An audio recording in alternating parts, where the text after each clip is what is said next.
હવે ધરણા નહીં કાયમી ઉકેલ જોઈએ છે. આ શબ્દો અને વ્યથા છે આદિવાસીઓની. છેલ્લા 10 દિવસથી સાગબારા અને ઉમરપાડાના જે ખેડૂતો છે જમીન સંપાદન મુદ્દે આંદોલન કરી રહ્યા છે. રાજકીય પક્ષોની એન્ટ્રી થઈ, મુખ્યમંત્રીને રજૂઆત કરવામાં આવી, તેમ છતાં હજુ સુધી તેનો કોઈ ઉકેલ આવ્યો નથી. ત્યારે સવાલ એ થઈ રહ્યો છે કે શું ચૈતર વસાવાની ખોટ અત્યારે આદિવાસીઓને પડી રહી છે? જો ચૈતર વસાવા મેદાને હોત તો આદિવાસીઓના પ્રશ્નોનો ઉકેલ આવી ગયો હોત. સાથે જ હવે આખા મામલામાં એડવોકેટની એન્ટ્રી થઈ છે. તેમણે કહ્યું છે કે બંધારણમાં આદિવાસીઓને હક આપવામાં આવ્યા છે, પરંતુ આઝાદીના 80 વર્ષ પછી પણ એ હકો છે આદિવાસીઓને નથી મળી રહ્યા. આખા મામલાને લઈને ચર્ચા કરવી છે. નમસ્કાર, ગુજરાત BS9 ટીવી ન્યૂઝમાં આપની સાથે હું છું ભગવતી વિશાવડિયા. છેલ્લા કેટલાય દિવસથી તમે જોઈ રહ્યા છો કે સાગબારા અને ઉમરપાડાના ખેડૂતો છે આમને સામને છે, અને સવાલ એ થઈ રહ્યો છે કે આટલા વર્ષોથી તે ખેડાણ કરી રહ્યા હતા તો ત્યાર સુધી કેમ એ પ્રશ્ન ન આવ્યો અને હવે જ એ પ્રશ્ન કેમ ઉત્પન્ન થયો? આપણે જોયું કે મનસુખ વસાવા, દર્શનાબેન આ બધા જ આ લડતમાં સાથે છે. મનસુખભાઈએ તો મુખ્યમંત્રીને પણ રજૂઆત કરી હતી. કોંગ્રેસના નેતાઓ પણ મેદાને આવ્યા. આમ આદમી પાર્ટીના નિરંજન વસાવા, ચૈતર વસાવાના પત્ની પણ આ ખેડૂતોને મળ્યા હતા. પરંતુ હવે સવાલ એ થઈ રહ્યો છે કે આખું આંદોલન ચાલી રહ્યું છે, આ સમસ્યા છે, તેનો ઉકેલ ક્યારે આવશે?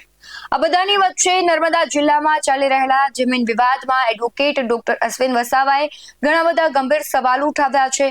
આદિવાસીઓના હકો માટે અને કાયમી ઉકેલ માટે તેમણે જે વાત કરી છે તેના પર નજર કરીએ. નમસ્કાર દોસ્તો, હું છું ડોક્ટર એડવોકેટ અશ્વિન વસા ડેડિયાપાડાથી. ખાસ કરીને આદિવાસી ક્ષેત્રોમાં ગુજરાતના વિસ્તારોમાં એરિયા વિસ્તારોની વાત કરીએ તો ભારતના સંવિધાનમાં જ આર્ટિકલ 244(1) મુજબ ઉમરગામથી અંબાજી સુધી 5મી સૂચિમાં એરિયા વિસ્તાર આવે છે. 5મી સૂચિમાં એવું છે કે આદિવાસીઓ જલ જંગલ જમીન સાથે જીવન જીવે છે અને ઓટોનોમસ કાઉન્સિલ એટલે કે ગ્રામસભાનો નિર્ણય થકી આદિવાસીઓ જળ જંગલ જમીનની સુરક્ષા કરીને જીવન જીવવાનો એવા ભારતના સંવિધાનમાં જ આ જોગવાઈ છે. એક બીજો ખાસ કાયદો બને છે કે the provision of the Panchayat Action to the Schedule Area Act 1996 મુજબ પેશા કાયદા મુજબ પણ ગ્રામસભા યોજીને જળ જંગલ જમીન સુરક્ષા માટેના પ્રાવધાનો એ કાયદામાં આપી દીધા છે. બીજો એક બહુ મહત્વનો, આદિવાસીઓ આઝાદી પછી જો બીજી આઝાદી મળતી હોય તો એ ફોરેસ્ટ રાઇટ એક્ટ 2006 મુજબ ફોરેસ્ટ રાઇટ એક્ટ મુજબ 2006ના કાયદા મુજબ 10 એકર જમીન વ્યક્તિગત ખેડૂતને મળે છે. 13 ડિસેમ્બર 2005 પહેલાં જો ખેડાણ કરતા હોય અને 2 પુરાવા હોય, સામૂહિક પુરાવા હોય, વ્યક્તિગત પુરાવા હોય, તો એ પુરાવા હેઠળ 10 એકર જમીન ખેડૂતને ખેડવા માટે હક અને દાવો કરી શકે છે અને એમને હક અધિકાર પત્ર સનદ મળી શકે છે. એ કાયદામાં જોગવાય છે. બાકીનું જે જંગલ છે એ જંગલમાં એવું જોગવાય છે કે સામૂહિક અને હક માટે, તળાવ બનાવવા માટે, ઔષધિ બનાવવા માટે, દેવસ્થાન બનાવવા માટે, વિકાસલક્ષી અલગ છે અને સામૂહિક જંગલ સુરક્ષા કરવા માટે વ્યવસ્થા વન અધિકાર કાયદામાં 2006ની જોગવાઈ છે. એટલે આખું જંગલ કાયદાકીય રીતે આદિવાસીઓમાં નેજા હેઠળ આવી જાય છે, આદિવાસીઓના કબજામાં આવી જાય છે. અને એક સાઈડ કહે છે કે ભારતનું સંવિધાન right to speech, right to equality, right to dignity, right to development theory એ ભારતના સંવિધાનમાં જ આપ્યું છે. પણ એક બાજુ જોવા જઈએ તો આદિવાસીનો આર્ટિકલ 275(1) બજેટ બને છે, પણ આ ગ્રામ્ય લેવલે હજુ સુધી આઝાદીના 80 વર્ષ થઈ ગયા છતાં પણ આદિવાસી ક્ષેત્રમાં હક અને અધિકાર આદિવાસીઓને મળ્યા નથી. દાખલા તરીકે કેવડિયાનો બનાવ બન્યો. કેવડિયામાં આદિવાસીઓને જમીન ગઈ. ડેડિયાપાડાના ડુંગર વિસ્તારમાં જે મોજદા સાઈડ જે આદિવાસીઓની જમીન છે એ બિન આદિવાસીઓ પ્રોજેક્ટ લઈને મંત્રી તંત્રીઓ આવીને એ જમીન છીનવી રહ્યા છે. અને હાલમાં સાઉથ ગુજરાતમાં આવેલું કોપી ગામમાં જન આંદોલન ચાલુ થઈ ગયું છે. અમારા સાંસદ શ્રી મનસુખ સાહેબ પણ ત્યાં ધરણા પર બેસવું પડ્યું. ડૉક્ટર MLA દર્શનાબેન મેડમે પણ ત્યાં ધરણા પર બેસવું પડ્યું. ત્યાંના આદિવાસી નેતા, આદિજાતિ મોરચાના બહુ મોટા નેતા એવા મનસુખ વસાવા પણ ત્યાં એ પ્રશ્ન લઈ લઈને ગંભીર વિચારણા કરી રહ્યા છે. સાથે સાથે આદિવાસી સંગઠનો ચિંતામાં છે.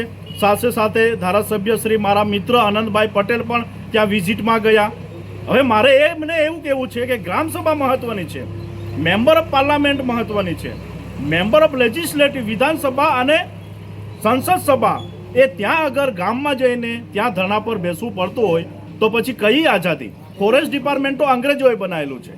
વન અધિકાર કાયદો એવું કહે છે કે જળ જંગલ જમીનની જમીન આદિવાસીઓની છે, તો પછી આ 1 ઇંચ પણ જમીન આ ફોરેસ્ટ ડિપાર્ટમેન્ટની નથી. આ અંગ્રેજોએ બનાવેલું ખાતું છે. અને આ એક જે બનાવ બન્યો બોગસ ગામમાં, ત્યાં પણ ધારાસભ્ય શ્રી ચૈતરભાઈ વસાવા પણ નિર્દોષ છે. કારણ કે આદિમ જાતિ આદિવાસી આ દેશનો મૂળ માલિક, મૂળ વતની, અને ચૈતરભાઈ પણ આદિવાસી છે. એટલે આદિવાસીઓને IPC, CPC, CRPC evidence act લાગુ પડતા નથી. આદિવાસી ક્ષેત્રમાં government of India act 1935 section 91-92 excluded parcel એરિયાની વાત છે. એ ભારત સરકારના કાયદા મુજબ પણ જોગવાઈ છે અને વન અધિકાર કાયદામાં પણ છે. તો આદિવાસીઓને આ જે મેનિપ્યુલેટેડ કરી રહ્યા છે કેપિટાલિઝમ, મૂંડીવાદી લોકો આદિવાસીઓની જમીનો છીનવવા માટે પ્રયત્ન કરી રહ્યા છે. એટલે મારા નેતાઓને જ પણ એવું કહેવું છે કે તમે ગંભીર મુદ્દાઓ પર ચર્ચા કરો અને એનું સોલ્યુશન લાવો. ધરણા પર બેસીને કંઈ મતલબ નથી. ગ્રામ સભાનો ઠરાવ કરો, રાજ્યપાલ અને રાષ્ટ્રપતિને સુપ્રત કરો, અને હાઈકોર્ટ, નામદાર હાઈકોર્ટ છે, નામદાર સુપ્રીમ કોર્ટ છે. એક બહુ મહત્વનો મુદ્દો છે અને જજમેન્ટ પણ છે કે નામદાર સુપ્રીમ કોર્ટનો જજમેન્ટ છે 2011માં, મહારાષ્ટ્રનો છે. એ 2011માં નામદાર સુપ્રીમ કોર્ટે જજમેન્ટ આપ્યો છે કે 2011માં 8% જ આદિવાસીઓ, આઈ એમ રિપીટ, 8% જ આદિવાસીઓ આ દેશના મૂળ માલિક, મૂળ વતની છે. જ્ઞાનસુધા મિશ્રા, જજીસ જ્ઞાનસુધા મિશ્રા અને માર્કંડે કાળજુ ના આ જે જજમેન્ટ મુજબ, માર્કંડે કાળજુના જજમેન્ટ મુજબ આ દેશના મૂળ માલિક આદિવાસીઓ છે.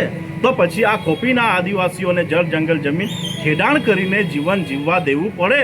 આ ફોરેસ્ટ ડિપાર્ટમેન્ટ અને આ ગુજરાત સરકારે આ વિચારવાની જરૂર છે. આદિવાસીઓ આ દેશના મૂળ માલિક છે. હવે ખેતી ના કરે તો જીવન કેવી રીતે જીવશે? શું આ પ્લાસ્ટિક ખાશે? પ્લાસ્ટિકના ચોખા ખાશે? પ્લાસ્ટિકવાળું દૂધ પીશે? એટલે આ દેશ કૃષિ પ્રધાન દેશ છે, એગ્રીકલ્ચર ડેવલપમેન્ટનો આ દેશ છે. એટલે ખોપીના અને આદિવાસી જે જેલ જંગલ જમીન ખેડાણ કરી રહ્યા છે એમણે હેરાન કરવાની જરૂર નથી. નહીં તો શું છે કે આદિવાસી પાછા બિરસા મુંડાનું ડીએનએ છે, તાત્યા ભીલનું ડીએનએ છે, શિલ્પત રાજાનું ડીએનએ છે. એટલે આ બહુ મોટી થિયોરી થઈ જશે. એટલા માટે એને મોટું આંદોલન કરવાની જરૂર નથી. એને આદિવાસીઓને ખેતીમાં જીવન રહીને, ગૌ રક્ષા કરીને, પશુ પક્ષીની રક્ષા કરીને, પ્રકૃતિ સાથે આદિવાસીઓને જીવા દો, એવું મારે કહેવું છે. ડેડિયાપાડાથી હું છું ડોક્ટર એડવોકેટ અશ્વિન વસાવા. ધન્યવાદ. દિવસે ને દિવસે આ મામલો છે તે ગરમાતો જઈ રહ્યો છે, પરંતુ સવાલ ફરી એક જ થાય છે કે દરેક વખતે આદિવાસીઓને કેમ આંદોલન કરવા પડે છે? કેમ આદિવાસીઓનું જળ જમીન પરનો જે હક છે તે છીનવાવાનું પ્રયાસ થઈ રહ્યું છે? કોણ છીનવી રહ્યું છે? શા માટે આટલા વર્ષોથી એ ખેડાણ કરી રહ્યા હતા તો ત્યારે પ્રશ્નાર્થ ન ઉભો થયો અને હવે જ આ પ્રશ્ન ઉભો થયો છે? આમ તો ભારતીય જનતા પાર્ટીના સાંસદ અને ધારાસભ્યો પણ મેદાને છે, પરંતુ હવે એના પર નજર રહેશે કે તેમના મેદાનમાં આવવા છતાં તેમની વાત જો સરકાર સાંભળે છે અને જો તેનો ખેડૂતોના પ્રશ્નનો ઉકેલ આવે છે તો સારી વાત છે, પરંતુ જો નહીં આવે તો આ લોકો જ આગામી દિવસોમાં આંદોલન વધારશે. અને બીજા પક્ષોની પણ વાત કરવી છે, કારણ કે આમ આદમી પાર્ટી અને ચૈતર વસાવાએ બંનેનું જે પ્રભુત્વ છે આદિવાસી પટ્ટામાં આપણે જોઈ રહ્યા છે. કોંગ્રેસ પણ મેદાને છે, પરંતુ આવનારા સમયમાં જો આદિવાસીઓના પ્રશ્નોનું ઉકેલ નથી આવતું તો કઈ પાર્ટી અથવા કોઈ એવા નેતા છે કે આદિવાસીઓ સાથે ખૂબ મોટું આંદોલન કરશે અને સમસ્યાનું સમાધાન આવશે કે કેમ એ આવનારો સમય બતાવશે. પરંતુ આદિવાસીઓને ક્યાંક ને ક્યાંક અત્યારે ચૈતર વસાવાની ખૂટ પડી રહી છે, કારણ કે સામાન્ય એવો મુદ્દો હોય તો પણ ચૈતર વસાવા આદિવાસીઓ માટે લડી લેતા હોય છે અને સમસ્યાનું સમાધાન પણ આવતું હોય છે. હવે આગામી દિવસોમાં જોવાનું રહેશે કે જો સમસ્યાનું સમાધાન નથી આવતું તો મોટું આંદોલન થશે કે કેમ. તમારું શું માનવું છે કમેન્ટમાં જરૂરથી જણાવજો. બાકી આવા જ વધુ અહેવાલો સાથે ફરી મળતા રહીશું. તમે અમારી યુટ્યુબ ચેનલને સબસ્ક્રાઇબ કરવાનું અને ફેસબુક અને ઇન્સ્ટાગ્રામ પર ફોલો કરવાનું ભૂલશો નહીં. બાકી અવનવી અપડેટ્સ મેળવવા માટે આપ જોતા રહો BS9 ન્યૂઝ. નમસ્કાર.